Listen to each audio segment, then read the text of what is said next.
Should you do e-commerce? Hey jeweler, so my name is Ravi and let's discuss whether or not you should do e-commerce. In this short video, you're going to hear the 4 things to consider before you decide to make the decision to either do e-commerce or to not do e-commerce. And you'll also hear some surprising facts that might tip you in a certain direction. Now, if you decide to do it or not, you obviously can have success or you might not have success with it. So that's really what we want to get into. So before we get started, let's talk about what is e-commerce. So e-commerce is defined in many, many different ways by many, many different people, by many different blogs, by many different businesses. But for today's video, we're going to look at it in the most simple sense, which is the ability to sell your products online 24/7. Now, that sounds great. Because e-commerce happens on a website, and that website is live 24/7, your customers can be from anywhere in the world, and they can be browsing your online store and making instantaneous purchases where their credit card number goes in, and then that money goes into your bank account, and then all you need to do is fulfill and ship later on. I've worked with multiple jewelers who this is their life. They wake up and they just fulfill orders. They just put packages together and ship them out, and that's it. Now, for a jeweler who has a very interested and wide-reaching client base, this can be a great way to find your potential clients all over the world and to expand your reach so that almost anyone, anywhere can buy and have your jewelry with the click of a button. Now, one misconception that I want to point out is that if you don't do e-commerce, then you can't reach the rest of the world or scale your business. So this just simply isn't true. It's not true at all. It also doesn't mean that you can't, sell 24/7 either. It's just not through classic e-commerce. The only reason that e-commerce is scalable is ultimately because you can market your products to the entire world via online advertising. But this same kind of advertising, albeit with a different client journey, naturally, is also available to brick and mortar retailers as well, who don't sell anything directly online via classic e-commerce. So this means that you don't need to start e-commerce in order to reach the world or scale your audience past your current city limits, in case that's what you're wondering. So let's say that you're an established jeweler or you're just about to start either a new jewelry line or a new jewelry brand, or you're just starting your journey as a jeweler, and you're thinking through the possible sales channels that you could use. As far as big categories are concerned, you really only have a few channels. So one is selling via e-commerce, where someone finds your product online and then purchases it, much in the same way that you would go about purchasing something on Amazon. Amazon is the leader of e-commerce in the world. So that's how you should think about what e-commerce is, and they never meet you. The second way is for you to have accounts with retailers who then go on to sell your products for you, sort of in the same way that Stuller will give you jewelry, or much in the same way that Tacori or Rolex generally sell their products, is through third-party retailers. And the third way, if you're the one creating the jewelry, you're the designer, is via one-on-one interaction. And so this can be in the form of a physical retail store where people come in and they see products, where they can set up a design appointment for a new piece of custom jewelry. And it can also be, and this sort of interaction can also happen 100% online, where they can call you or they can FaceTime you or they can Zoom in, and then you can discuss what they want and how you can provide that for them digitally as well. Now, all of these channels, every single one of them is a proven way to sell jewelry, and each channel has led to huge success for countless individuals. So it's difficult to say that every single jeweler should do just one of these and that it's the best sales channel for you. However, some of these lend themselves to being more conducive to certain jewelers than others. So if you're asking yourself, should I start an e-commerce online store and try and sell my jewelry online?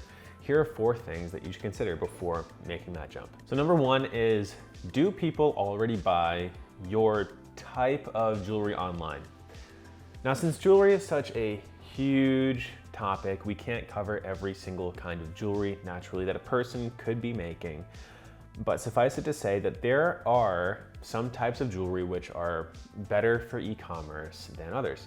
So if you were to put yourself into a category, whatever category of jeweler that might be, whatever kind of jewelry you have, whatever other jewelers there are out there that make something that looks kind of like yours, if you were to put yourself in a category of jewelry, be it 100% custom, made to order, high-end or fine jewelry, fashion jewelry, watches, whatever, what would your category be?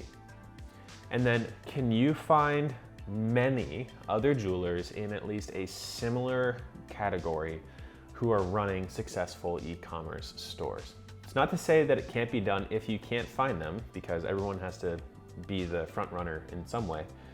But one thing to be aware of here is that if your business model isn't conducive to e-commerce, that it's not necessary that you force yourself to adopt e-commerce. For example, if you do 100% custom that's made to order, then you naturally are going to need some sort of interaction or touch point with your prospective client. It doesn't need to be, in person, having a meeting with someone face to face over a table or something like that. I have multiple people that I work with who do this completely digitally, and that's totally fine. So for someone like that, you can still use the wide reach of digital marketing to get your offer in front of people, but you likely won't find e-commerce to be very helpful to you because you're not selling stuff that's pre-made. And if that's where you make most of your money is via that one-of-a-kind custom, unless you want to sell a different product, e-commerce might not be for you. Number 2, do you want to do the back end of e-commerce? For e-commerce to work properly, you either need inventory to sell, or you need a way of inventory being created immediately after the product is sold, either via drop shipping or something like that. So are you able to keep enough inventory on hand so that when a product sells, you can immediately ship it? Or do you need to establish a drop shipping or manufacturing system or relationship with a manufacturer that can rapidly create the product that you're advertising? So the back end of e-commerce also goes into, do you want to be fulfilling orders and shipments and packaging, or are you more comfortable giving a person jewelry in person? Number 3 is, have you been able to establish a proof of concept? So a proof of concept is just a fancy way of saying, do people actually want to buy your jewelry or not? If you can't get any sales without e-commerce, then simply creating an online store or listing your jewelry for sale, as a lot of website editors and a lot of marketers would love to say, is it's not going to just be some magic pill which is going to solve the problem of having no sales for you. Creating an online store won't equal sales. You're still going to need to learn to do marketing in order to figure out whether or not people like what you have. Now, this isn't something to be afraid of, but when it comes to e-commerce, your main goal is going to be taking sales. And if you're not already doing that, then pouring money into a fully fledged e-commerce strategy isn't any way of guaranteeing that you're going to suddenly have a lot of sales coming through. And then number 4 is, are you willing to learn marketing and operations? So I'm gonna go a little bit on a tangent here. And in business, we often conflate 2 areas of business that really should be separated. So if you look at a big, large corporation, any big corporation, you'll see that there are different departments and that there are different heads of those different departments as well. So one of the biggest questions that I get asked when I'm on the phone with a jeweler or something like that is, hey, I have this jewelry, but no one is buying it. How do I get people to buy it? Which is a super normal question to have if you're a jeweler, right? So then I ask, how do you know that people want to buy your jewelry? And the answer is normally, I don't, or I've sold 1 or 2 pieces. So the best way to think about this issue is to understand that business is made up of several different parts. And while they are totally interconnected, they're still separate problems that need to be dealt with on their own. And so the very first part of business is leadership. Leadership is you. If you own your business, you run your business, that's you. Your beliefs are going to fuel the way that you think about business, no matter how hard you try to be open or to new ideas or to better ideas or to changing yourself, you are going to affect your business in a big, big way. Then we have value creation. So this is where we make our jewelry. So as creatives, this is normally where jewelers stop. They love to create jewelry that they like. And they love to create jewelry because it's invigorating, it's inspiring. But then, it's leadership and then value creation. And then there are multiple steps after value creation that still need to be addressed. And the next step after value creation is marketing. So marketing is simply letting people know that your offer exists, your jewelry exists, your service exists. And then the next step after marketing is sales. So now it's very, very easy to get these last three parts mixed up of value creation, marketing, and sales. It's really, really easy to get those mixed up. So you might think that you have a marketing problem, but it might be a sales problem. For example, if people love your marketing, click it, it's so pretty, oh my gosh, I love your pictures and everything like that. But then you find that they're not actually buying your stuff, or they don't trust you, or they're not willing to put their credit card information in. You might have a sales problem.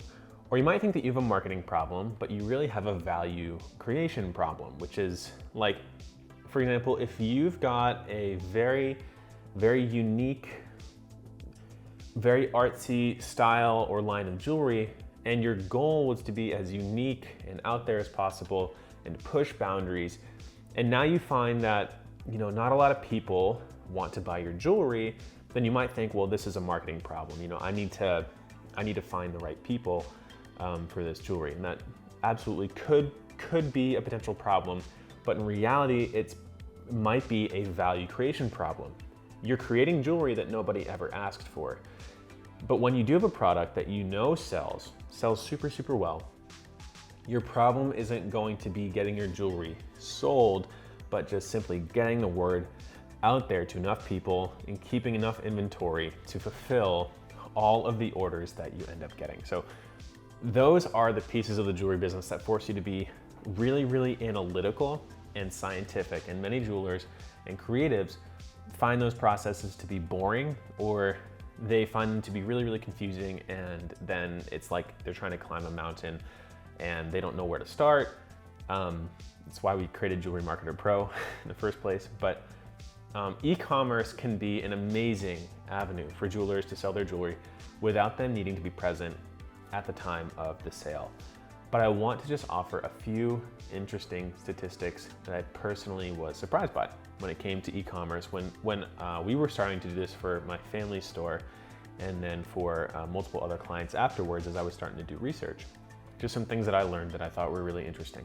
So when it comes to jewelry, only 2% of people say that they buy jewelry exclusively online.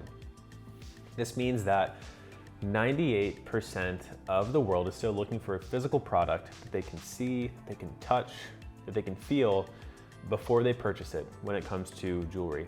So that's number one. Number two is, I just think this is really interesting to consider.